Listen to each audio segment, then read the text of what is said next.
Saudara-saudara, saya berada di kantor, sementara kawan-kawan pergi swab karena adanya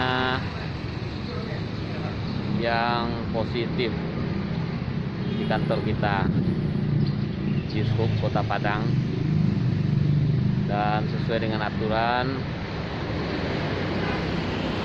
menunggu hasil swab, semua harus isolasi mandiri di rumah. Nah, tentu saja kita terpaksa menutup pelayanan, contohnya pengujian kendaraan bermotor atau KIR ini. Dan jika kita lihat penjelasan tentang kondisi Kota Padang hari ini dari Kepala Dinas Kesehatan berikut ini, betul-betul harus menjadi perhatian bagi kita bersama. Tapi sebelum lanjut, saya ingatkan untuk subscribe channel ini dan aktifkan lonceng notifikasimu untuk mendapatkan video terbaru. Kondisi kita pada saat sekarang ini, dari awal temuan akhir Maret 2020, sebenarnya ini adalah saat-saat puncak kasus kita, karena pada saat ini baru itu peningkatan yang luar biasa pada minggu ke 28, minggu ke 29 sejak pertama kali kasus ditemukan. Ini gambarannya. Untuk kasus kematian, kita lihat bahwa dalam 6 bulan kita melaksanakan pandemi, kita bisa menekan kasus kematian dan juga kita bisa menekan konfirmasi positif. Karena ada treatment yang kita lakukan di sini, ada PSBB, ada pengawasan yang ketat, kemudian orang banyak berdiam diri di rumah. Nah, dengan selesainya PSBB, mulai muncul penambahan kasus yang cukup signifikan, bahkan hari kemarin itu adalah penambahan yang cukup luar biasa, lebih dari 200, dan angka kematian kita juga mulai meningkat. Walaupun kematian ini berada pada kelompok-kelompok yang mempunyai komorbid penyakit penyerta, dan usianya, kalau di awal-awal kasus usia yang meninggal ini masih usia di atas 55 tahun, dan pada saat sekarang ini usianya sudah di bawah 50 tahun, bahkan ada yang di bawah 40 tahun. Ini gambaran perkembangan kasus kita dari awal sampai hari ini. Memang terjadi penambahan yang cukup eksponensial.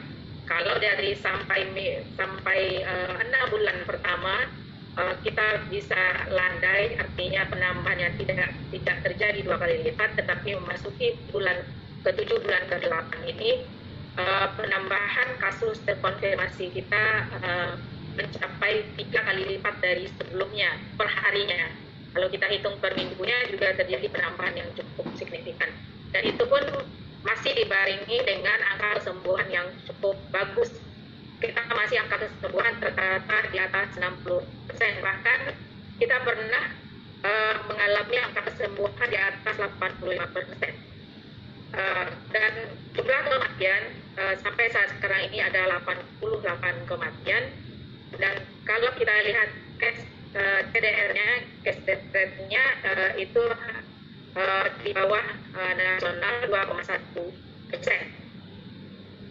Nah, ini kalau kita perhatikan perkembangan kasus kita per minggu, mulai dari awal ditemukan di akhir Maret sampai kemarin, per minggunya nampak sekali bahwa mulai pada minggu ke-22, minggu ke-23 terjadi lonjakan kasus yang tidak pernah turun per minggunya. Hanya ada sedikit penurunan dari minggu ke-27 ke minggu 28, dan itu tidak terlalu signifikan. Kemudian pada minggu terakhir ini hampir orang kasus terkonfirmasi dan kesembuhannya 537 orang, yang artinya sekitar 60% kesembuhan, dan total kematian juga meningkat pada minggu ke-28 sebanyak 17 orang dalam satu minggu, dan pada minggu ke-29 angka kematian kita ada 10 orang. Tetapi secara kumulatif total kematian kita masih 2,1%.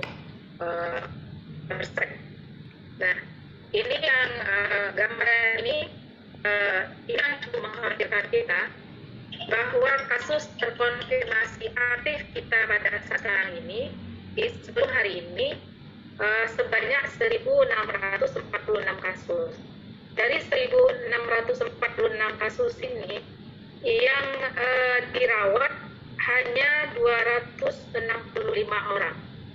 265 orang artinya ada 1.400 orang yang diisolasi, baik itu isolasi mandiri maupun isolasi karantina. Nah, isolasi karantina kondisinya kita hanya punya 2 isolasi karantina, satu milik Pemko, kapasitas kita bisa sampai 140 orang. Kemudian isolasi karantina milik provinsi BPSDM, hanya 2 itu tempat isolasi Padang. BPSDM kapasitasnya hanya sampai 70. Mudah-mudahan Pemprov bisa menghidupkan kembali karantina yang sudah ada, supaya bisa mengisolasi sebanyak 1.400 orang yang saat sekarang ini isolasi mandiri. Ini cukup mengkhawatirkan kita, karena ketika masyarakat yang terkonfirmasi positif ini walaupun tidak bergejala, mereka akan menularkan tidak saja ke keluarga tetapi ke tetangga-tetangganya. Ini yang sama-sama harus kita bilangkan, bagaimana yang isolasi mandiri ini juga mereka bisa patuh di rumah, karena terus terang saja untuk jumlah yang sudah cukup banyak, lebih kurang 1.200 yang isolasi mandiri di rumah, pengontrolan dari petugas puskesmas ini sudah kita sedang kewalahan, karena kita juga melayani orang yang terkonfirmasi positif, kemudian melakukan tracing untuk yang terkonfirmasi, dan juga mengurus mereka untuk bisa dirawat atau diisolasi. Nah, kemudian yang dipermasalahkan sekarang ini tidak saja pemantauannya kita yang sulit karena tidak terlokalisir di setempat, tetapi juga bermasalah dengan limbahnya. Masalah limbah mungkin nanti melalui daerah, melalui Pak Wali Kota, bahwa sampah limbah medis ini hanya boleh dikirim 2 kali dalam 1 minggu ke Pemda Rum. Nah, dengan bertambahnya jumlah kasus kita yang isolasi mandiri dan adanya 2 karantina, maka 2 kali 1 minggu ini sudah tidak wajar lagi, karena jumlah yang diisolasi mandiri cukup banyak. Nah, sekarang ini kami minta izin ke DLH bahwa yang isolasi mandiri yang sampahnya tidak bisa dijemput, izin untuk dibakar saja. Karena kalau sampahnya tidak dibakar, maka ini akan menjadi sumber penularan yang akan bisa menularkan ke tetangga-tetangganya nantinya. Ini yang kita khawatirkan, karena cukup banyak di kita, 1.200 lebih yang isolasi mandiri. Kemudian ini yang sudah kami kirim ke Pak Wali Kota, bahwa positif harian kita, kalau kita lihat dari awal Oktober ini saja sampai hari kemarin, itu sudah 1.300, baru hanya seperti 3 bulan gitu. Kalau kita berandai-andai sampai akhir bulan ini kasusnya sama seperti ini dan atau bahkan lebih meningkat, karena kemarin kita lihat peningkatan, tentu pada 1 bulan di bulan Oktober ini kasus kita akan bisa mencapai 1.000 dalam 1 bulan ini. Karena kondisi yang kita lihat, angka kematian kita setiap hari selalu ada kematian, kemudian penambahannya juga sangat 2 kali lipat kalau kita bandingkan dari tanggal 1 Oktober 9, maka bahkan 3 kali lipat. Tanggal 1 Oktober kurang dari 100, tanggal 11 Oktober sudah lebih dari 200, berarti 2,5 kali lipat dari dalam waktu 10 hari peningkatan jumlah kasus kita. Nah, di mana kondisi ini gambarnya? Saya mencoba menghitung dari 1.381 ini profesi-profesi apa yang positif, yang banyak positifnya. Memang yang paling banyak dari terakhir ini adalah petugas kesehatan.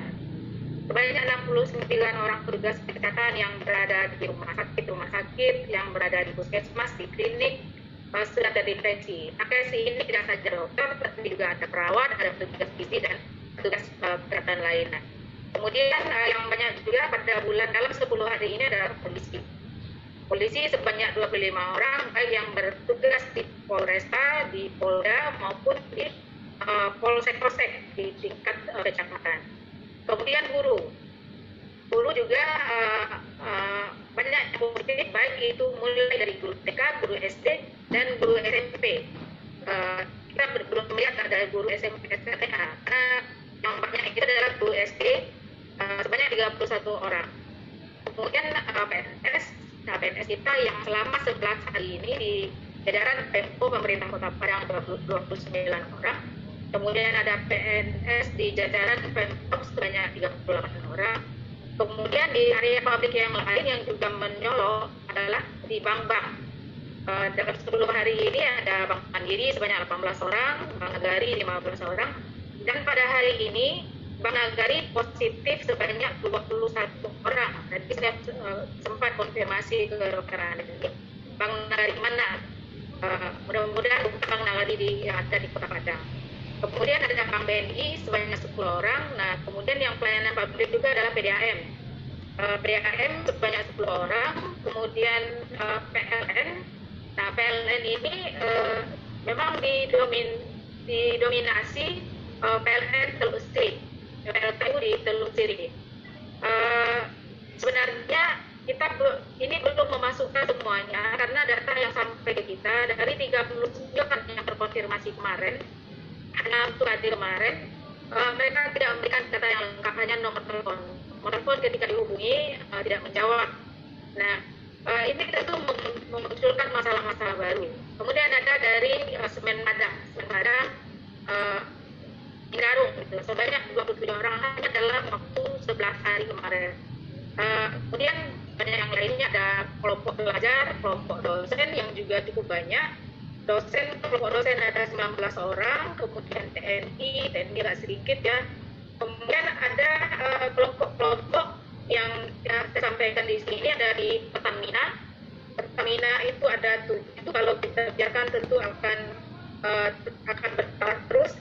Kemudian ada di showroom Suzuki juga cukup banyak. Kemudian di Inkasi Raya, dan terus seterusnya di Padang Raya Sejahtera, Padang Raya Cakrawala itu sudah ada 5 orang yang positif. Nah, gambaran ini sengaja saya sampaikan di sini agar kita paham bahwa infeksinya orang dengan COVID ini awalnya di tempat perkantoran barangkali tidak mengikuti protokol COVID dengan benar, protokol kesehatan, kemudian bawa ke rumah. Ini hanya pegawainya. Rata-rata 1 orang yang positif, kemudian dia akan membawa ke 5 orang di rumahnya. Nah, ini gambaran kita. Kemudian sekarang ini untuk PLC karena jumlahnya cukup banyak, ketika akan isolasi di rumah, tentu ini akan membahayakan. Maka kami berusaha berbicara dengan manajemennya bahwa mereka sebenarnya punya badan diklat, cuma lokasinya bukan di Kota Padang, berlokasi di Lubuk. Nah, berbicara dengan Padang Pariaman mungkin dalam proses, karena mereka harus difasilitasi supaya tidak isolasi mandiri di rumah. Kalau kita yang akan memfasilitasi, kondisi rumah sakit kita saat sekarang ini RSUD Residen penuh, M Jamil penuh, bahkan beberapa pasien kita yang kemarin yang ada keluhan, kita kesusahan untuk mencari tempat di mana akhiran. Salah satu SNK akhirnya bisa dimasukkan ke RSUD dari Dinas Perhubungan karena memang di rumah sudah ada gejala sesak nafas. Di rumah sakit Unan juga penuh, SPH penuh kondisinya. Hari ini memang ada beberapa yang sembuh dan itu sudah ada antrian yang akan masuk.